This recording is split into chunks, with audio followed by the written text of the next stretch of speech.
Radio Broadcast, toujours en direct de la Bellevilloise et du Paris Radio Show, édition 2026. Raphaël Hérault, bonjour. Bonjour Alain. Ça va ? C'est vrai, ça fait drôle de se retrouver là. Ça fait drôle de se retrouver là, mais finalement... La dernière fois, c'était à la scène musicale. Exactement, à la scène musicale à Boulogne. Alors Towercast, il s'est passé quelques années depuis la scène musicale, parce que si ma mémoire est bonne, c'était il y a 5-6 ans peut-être. Ça passe ça. vite. Hein. Juste après le Covid, je crois. Alors on va oublier le Covid, on a d'autres problématiques, on a d'autres préoccupations, puis j'imagine... Il n'y a que des solutions. Hein. Voilà, à partir du moment où il y a un problème, il y a une solution. S'il n'y a pas de solution, c'est qu'il n'y a pas de problème. Alors Towercast, on présente dans l'absolu plus Towercast, mais on va le faire quand même. Je vais te laisser le soin de réactualiser des chiffres, de dire ce que vous faites. En quelques mots, Towercast, c'est l'acteur majeur de la diffusion en France. Sur la TNT, sur la radio, alors la radio FM bien sûr, c'est notre métier historique, et puis depuis quelques années sur le DAB+. En quelques chiffres, on fait un peu plus de 30% de part de marché sur la diffusion de la TNT, 36% sur la radio privée. On n'aurait jamais pensé ça il y a 40 ans en arrière, puisque Towercast va avoir 40 ans cette année. Et en DAB+, un peu plus de 46% sur l'ensemble du territoire, et on adresse à la fois les multiplex dits nationaux métropolitains, les multiplex régionaux dits étendus et les multiplex locaux. Donc on adresse ces trois marchés et il y a eu un gros déploiement du DAB+ ces dernières années. On est encore en plein dedans avec le déploiement dit phase 3 des réseaux métropolitains sur la fin de l'année 2025 et toute l'année 2026. Alors il y a beaucoup de débats autour du DAB+. Oh, il y en a beaucoup moins que... Il y en a beaucoup moins. Il y a 20 ans, parce que ça y est. Évidemment, il y a 20 ans, c'est un produit dont on parlait quasiment pas. Certains voulaient, d'autres voulaient pas. Voilà. Cette fois-ci, c'est bien sur les rails. Et alors aujourd'hui, voilà, une grosse dynamique. On en est où exactement aujourd'hui ? On en est qu'à fin 2026, il y aura un peu plus de 80% de la population française qui sera couverte par au moins une diffusion DAB+. Que la majorité des grandes métropoles aujourd'hui est couverte par le DAB+. En 2026, les régions qui ne sont pas encore couvertes devraient l'être, notamment par exemple le Cotentin, la région de Nevers, la région de Bourges. Et puis je pense qu'en 2027, ce sera le tour de la Corse et puis des compléments de couverture. Et les multiplex métropolitains qui avaient pour objectif de couvrir les principaux axes routiers et autoroutiers, le principal du job sera fait d'ici la fin de l'année 2026. Donc on peut aujourd'hui, en 2021 on pouvait écouter ses radios préférées non-stop entre Paris et Marseille. Aujourd'hui c'est non-stop jusqu'à Menton, c'est non-stop jusqu'à Lille, jusqu'à Strasbourg, jusqu'à Biarritz. Avec certains axes parallèles qui ne sont pas encore couverts mais qui vont être couverts dans l'année et qui seront complétés en 2027 et 2028. Donc il y a très belle couverture aujourd'hui. Il y a des villes où il y a plus de 55-60 programmes radio qui sont diffusés en DAB+. Alors ça se passe comment concrètement ? Parce que quand on est un auditeur moyen, on écoute la radio en FM, on écoute la radio accessoirement sur une plateforme via son smartphone. Comment un auditeur moyen sait qu'il va pouvoir écouter en DAB+? Alors il y a deux solutions.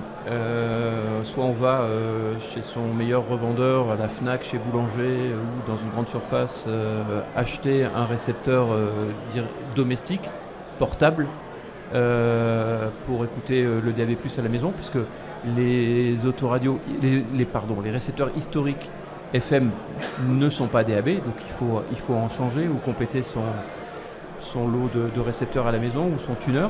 Par contre, en voiture, depuis 2021, le DAB+ est obligatoire. Il est intégré dans les voitures, donc il n'y a plus de question d'acheter une option. Avant, on pouvait acheter une option et avoir le DAB+. Aujourd'hui, c'est obligatoire.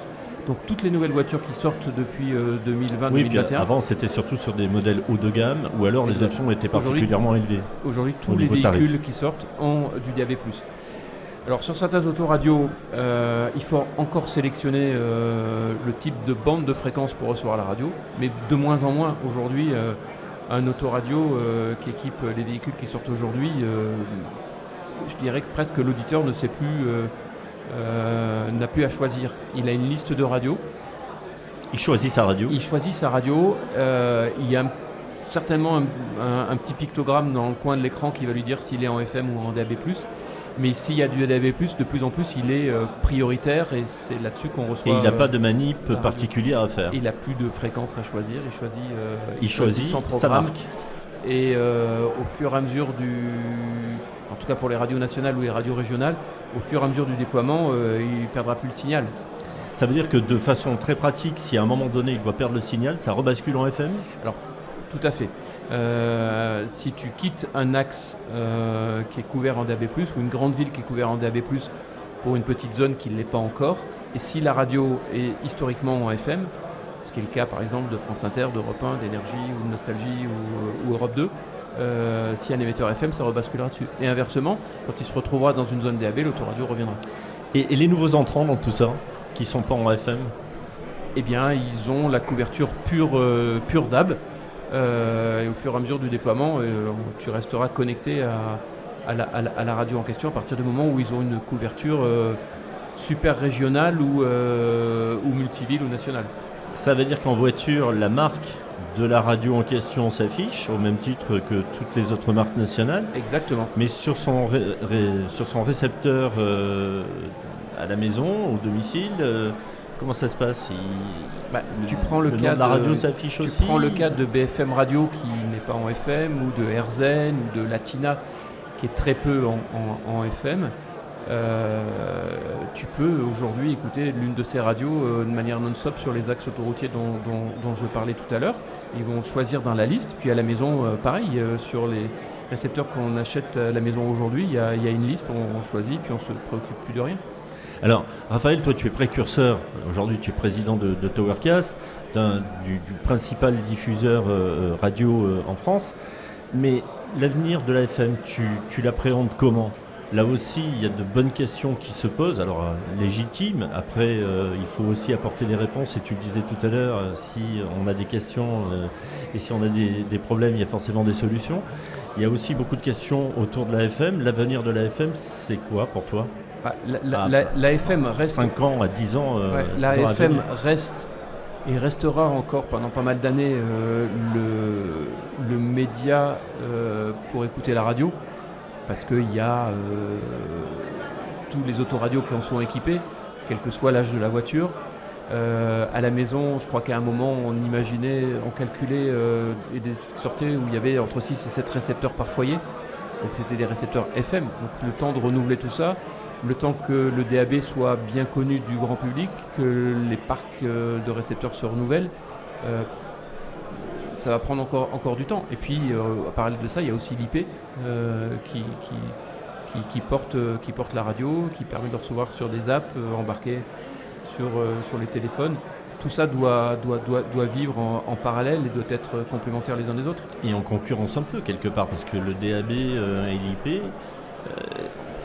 Le DAB n'est pas IP. Oui, le mais DAB justement. est une diffusion gratuite. Enfin, pour le lambda, pour l'auditeur lambda, monsieur et madame Michu, on pourrait dire, à part acheter un récepteur, il n'a pas de charge journalière, mensuelle, annuelle à payer.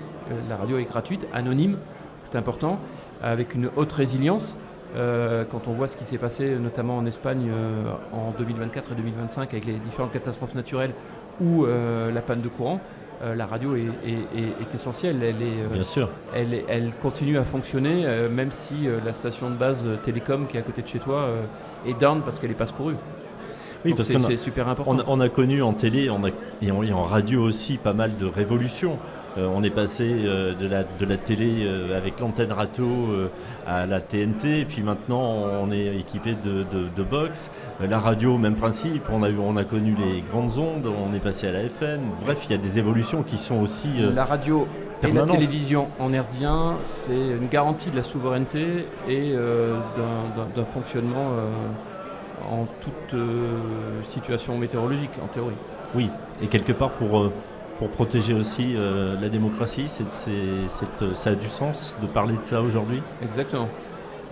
Donc Là, sur ce salon Towercast, vous rencontrez, j'imagine, vos clients, vous présentez des nouveautés. C'est un moment pour retrouver nos clients que l'on ne rencontre pas tous les jours parce qu'ils sont sur l'ensemble du territoire. Donc c'est un moment de convivialité, c'est un moment pour partager sur les projets de nos clients, leurs évolutions en termes de couverture, en termes de choix de sites. C'est un moment également pour présenter tout ce que permet la norme DAB+. Et donc là, cette année particulièrement, on fait une démonstration sur un système qui s'appelle LASA, Automatic Safety Announcement, ça veut dire en anglais. C'est une norme qui a été validée par le World DAB il y a 1 an ou 2, qui va être déployée dans les mois, les années qui viennent, et qui permet, justement on parlait de catastrophes naturelles, qui permet, quand on l'implémente sur les systèmes de diffusion DAB+, et quand on a un récepteur qui est adapté à la maison, qui permet de réveiller le récepteur, admettons en train de faire de la cuisine ou de dormir, il y a une catastrophe naturelle qui arrive dans la zone où tu es présent. Si le système est activé, il va réveiller le récepteur et diffuser un message d'urgence. Ou si tu es en train d'écouter une radio, le message d'urgence va être diffusé, ou va forcer un programme où il y aura de l'information relatant de la catastrophe naturelle et de ce qu'il faut faire ou ne pas faire. Alors il y a des municipalités. C'est un peu comme ce qui existait sur le RDS, sur les sujets de trafic depuis des années avec ce qu'on appelait la fonction TP-TA. Tout à fait. Voilà. Donc ça existe en DAB+, et c'est hyper important. Au regard de tout ce qu'on peut vivre aujourd'hui avec les changements climatiques.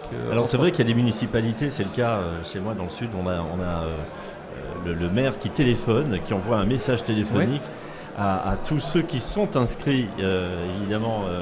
Ça s'appelle le message alerte. Voilà, et on reçoit ce message, et tant qu'on ne l'a pas validé, il est renvoyé de telle façon à être sûr que chaque administré ait reçu les consignes, les informations concernant une catastrophe, des conditions météorologiques particulières, etc. Et donc là, c'est un peu le même principe, sauf que tout le monde pourra vraiment le recevoir sans s'être inscrit sur exactement. Un abonnement, avec un abonnement téléphonique. C'est pour informer immédiatement sur un récepteur radio qui est à la maison, et demain dans les autoradios qu'il y a une situation exceptionnelle qui arrive et qu'il faut faire telle ou telle chose. Donc ça, c'est une valeur ajoutée. Exactement. Si on parle d'argent, diffuser en FM, ça coûte cher. Diffuser en DAB... Je ne pensais pas qu'on parlerait d'argent ici, mais...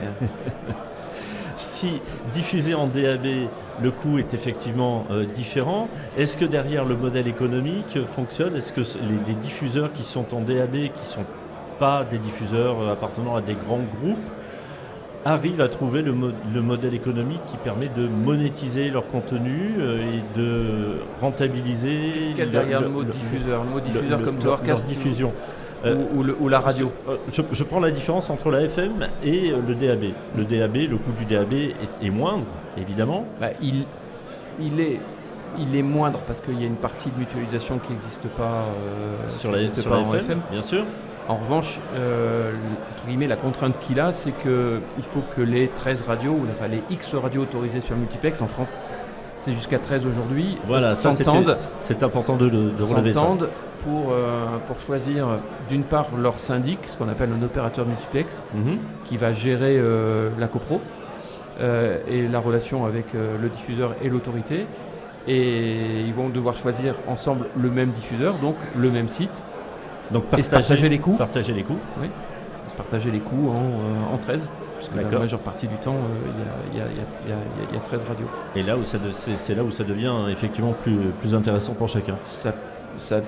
À ISO périmètre d'un site, ça peut devenir plus intéressant. Exact. Par contre, la technologie DAB+, permet sur une même zone de multiplier le nombre d'émetteurs, ce qui n'était pas possible en FM, parce que ça se brouillait. La techno appelée COFDM et qui est associée au DAB+, permet sur une même zone géographique de mettre plusieurs émetteurs de plus ou moins grosse puissance qui vont se compléter plutôt que de se brouiller, contrairement à la FM, et qui vont renforcer la robustesse du signal. Parfait. Et donc pour avoir une qualité de réception la plus haute possible. Raphaël Hérault, président de Towercast, merci d'être venu sur ce plateau ce matin. Je te souhaite un bon salon. Merci, c'était sympa de se retrouver. Et c'était sympa de se retrouver. On ne s'est jamais vraiment quitté, mais de se retrouver autour d'un micro. De se retrouver autour d'un micro, c'est toujours agréable. Merci Raphaël.